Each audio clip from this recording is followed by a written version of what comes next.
Strahler, peintre. Roman. François Thierry. Chapitre 1. Il ne fallait pas croire que la villa était occupée par une bande d'ectoplasmes dont Julius Strahler avait devant lui un spécimen en la personne de Gérard Godet. Non, pas du tout.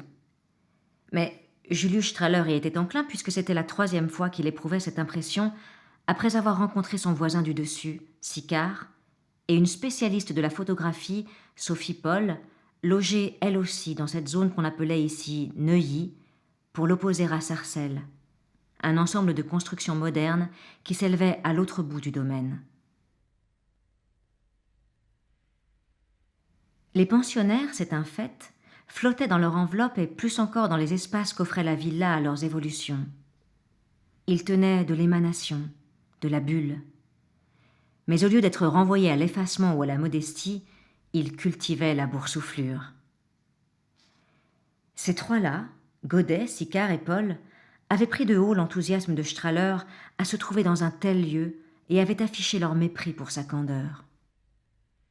S'il était bon de travailler dans un atelier princier, s'il était bon de toucher des subsides qui donnaient toute liberté de créer, s'il était encore meilleur d'aller s'empiffrer dans la galerie quand Rochefort le directeur offrait un dîner, il ne fallait surtout pas en faire état, mais considérer d'abord que c'était un dû, et trouver à ses faveurs un caractère insuffisant étant donné la valeur de ceux qui avaient consenti, du bout des lèvres, comme si c'était une corvée, à devenir pensionnaires.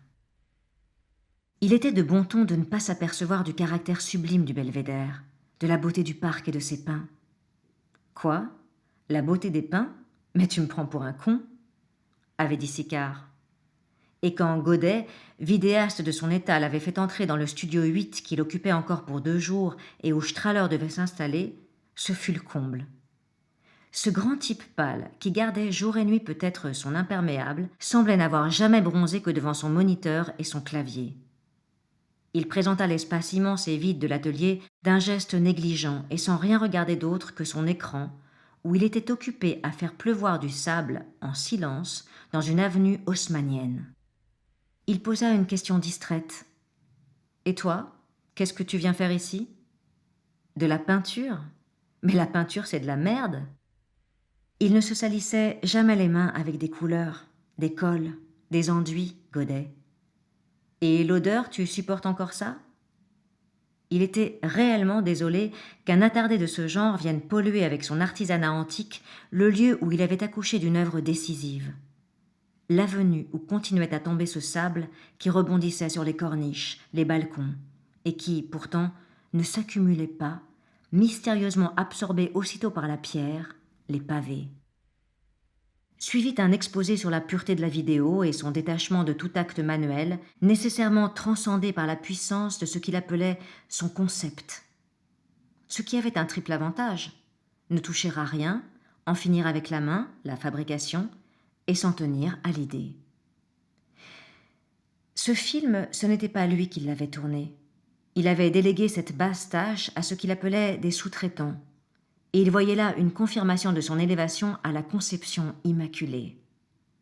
Il avait un bas goût, ce Gérard Godet, c'était pure merveille de l'entendre faire des promesses. Était-elle tenue ? Se demandait Strahler. Il examina avec attention la sophistication technologique. Puis, au bout de quelques minutes, se lassa de cet effet. Le film était en boucle. Le temps se trouvait, par l'image, pourvu d'une substance, le sable, mais ne rongeait rien. La destruction restait en puissance, censée interroger le badaud sur ce que Godet appelait le crépitement anthropique. « Et alors ?» demanda Strahler. « Et alors quoi ? Une surprise ? Tu rigoles ? Il faut qu'il ne se passe rien pour que le spectateur soit déstabilisé face à cette vibration fondamentale, qu'il se demande ce qui crépite en lui. » Strahler faisait la moue. Pour lui, la contemplation de cet ensevelissement à jamais retardé provoquait l'immobilité mentale. Une hypnose, là où le vidéaste prétendait fracturer le confort existentiel de son futur public. Cette boîte à images lui rappelait ces fausses braises qui rougeoient dans les foyers anglais, sans dispenser de chaleur. Ces aquariums d'appartements dont la luminescence invite à une rêverie paresseuse sur des êtres alanguis, minuscules, enfermés dans leur propre circuit. Il ne pouvait s'empêcher, subrepticement, de regarder autour de lui et de décider déjà de la manière dont il allait occuper cet atelier exceptionnel. 8 mètres sous plafond, 100 mètres carrés au sol. Le côté opposé à la porte d'entrée, tout en verrière, ouvrant sur une seconde verrière, à travers laquelle il voyait pour son plus grand plaisir se tordre les troncs des pins, roses dans la lumière du matin. Il se garda de commenter cette disposition qui le réjouissait et qui laissait Godet de marbre, toujours penché sur son évier à laver son concept, marmonnant sans fin des explications prétentieuses sur la portée supposée de son gadget. Heureusement qu'il fit connaissance l'après-midi même, dans la salle de ping-pong, de Robinson Lafontaine, un franco-américain d'une stature imposante et dont le rire, à chaque fois qu'il perdait une balle, retentissait dans le bosco. « Appelle-moi Rob !» Un tour dans l'atelier de celui-ci lui fila une claque à Julius. « Et pourquoi Julius? Êtes-vous allemand, Herr Strahler ?» Il n'obtint pas de réponse. Les toiles étaient immenses, 2 mètres, 2 mètres 50 de haut et de large, des portraits monumentaux où Strahler reconnut le barman de la cafétéria, Massimo, un écrivain de Sarcelles qu'il avait aperçu, Max Roulier. Strahler découvrit le portrait en cours, un noir, crâne rasé, massif, fumant le cigare, dont le bout incandescent semblait sortir de la toile. Au moins, se dit Strahler, je ne suis pas le seul peintre. Et la maîtrise éblouissante de Robinson Lafontaine promettait des échanges autrement passionnants que le monologue du vidéaste. Seul à Paris, dans son atelier, Strahler ne parlait jamais de peinture. Résidant à la villa, il y était contraint à tout moment. Il avait le sentiment d'être au milieu d'un carrefour sans identifier la voie qu'il voulait suivre. Une chose au moins était claire, c'est qu'il allait falloir se muscler dans la contradiction, défendre son précaré, même s'il ne savait pas de quelle forme géométrique relevait celui-ci, ni même si c'était un pré où il pouvait brouter. Mais Strahler n'avait pas peur. Il avait la flamme, fidèle sans le savoir à son nom d'origine allemande qui implique une radiation, un rayonnement, une source lumineuse. La villa était un aquarium, pas un truc d'appartement. Il y prenait des risques, tantôt dans la soupe, tantôt isolé du spectacle par une épaisse cloison de verre, quelquefois dédoublé, à la fois dehors et dedans. Il pouvait être entraîné à tout moment dans des virevoltes, des courses de vitesse, des stases glauques dans des algues ou sous des rochers sous-marins, ou bien carrément se faire agresser par des mâchoires, des dards vénéneux, et en même temps garder la distance de celui qui observe. Il s'attendait à en voir de toutes les couleurs. Il ne fut pas déçu. S'il s'attardait devant le bonasse poisson-lune ou la délicatesse des hippocampes, il filait devant le congre ou la murène.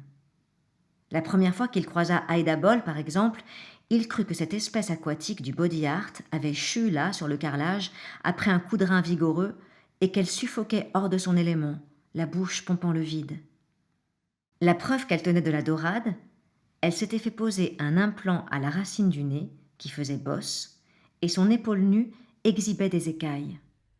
Elle demandait de l'aide pour se relever. Strahler s'exécuta, non sans répulsion pour ses marquages du corps.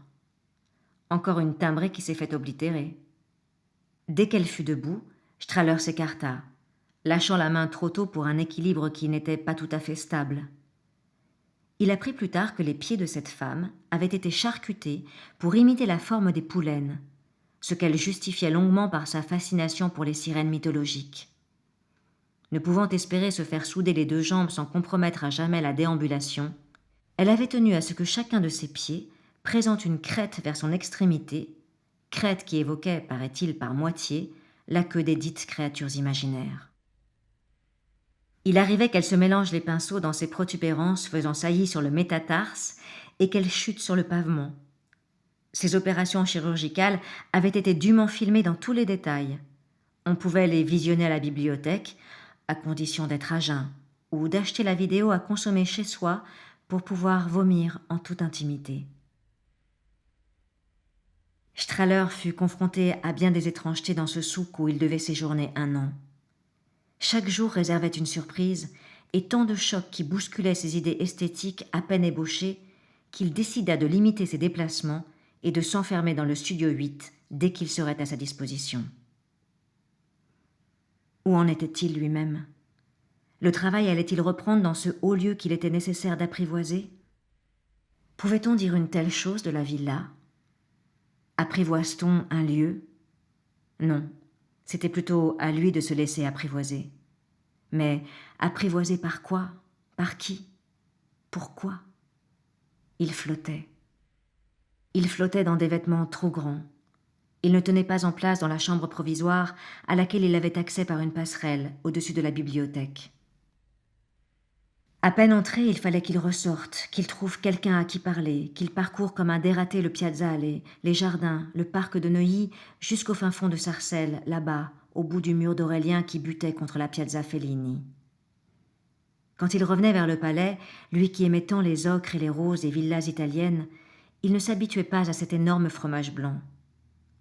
Il s'engouffrait le plus vite possible dans les intérieurs où il finissait par trouver quelque chaleur, même s'il voyait bien que c'était là un décor, une renaissance illusoire. Il flottait parce qu'il ne pouvait se défendre de l'idée qu'on allait lui demander des comptes.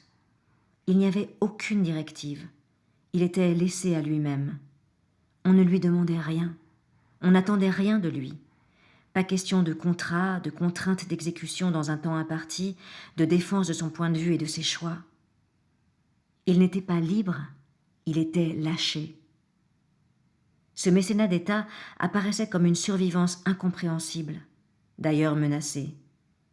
Il avait entendu dire que des sénateurs de province s'étaient récemment indignés de ces dépenses somptuaires pour une institution déclarée obsolète. Revanche de bouseux mal dégrossis, avait pensé Strahler en lisant l'article. Va-t-on laisser la culture des franchouillards se mêler du destin de la villa? Pourquoi ne pas demander des comptes à ces élus qui se vautrent dans un autre palais Médicis? Bref, à peine arrivé, Strahler, sans être capable encore de concevoir clairement en quoi ce lieu était à plus d'un point de vue extraordinaire, en prenait déjà la défense.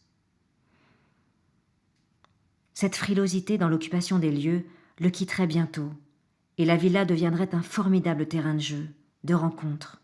Mais il n'en était pas là, elle lui en imposait.